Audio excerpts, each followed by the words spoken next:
ఒక్కసారి నువ్వు ప్రభువుని అంగీకరించిన తొలి దినాలు జ్ఞాపకం చేసుకో.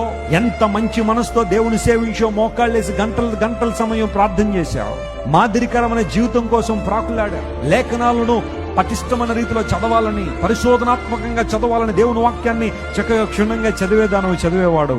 ప్రతి ఆదివారం దేవుని మందిరానికి వస్తూ నీతో పాటు 10 మందిని నడిపిస్తూ దేవుని రాజ్య విస్తరణలో వాడబడ్డావు. కానీ రాను నీలో ఆసక్తి అంతా ఏమైపోయింది? తగ్గిపోయింది. కారణం ఏంటో తెలుసా? నీకు వేరే విషయాల మీద ఏం పెరిగిపోయింది?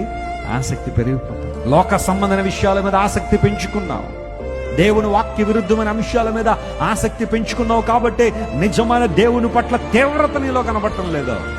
దేవుని సేవించాలని ఆశపడితే, దేవుని సేవించే వ్యక్తిగా నువ్వు ఉండాలని కోరితే నీలో ఏముండాలన్నమాట?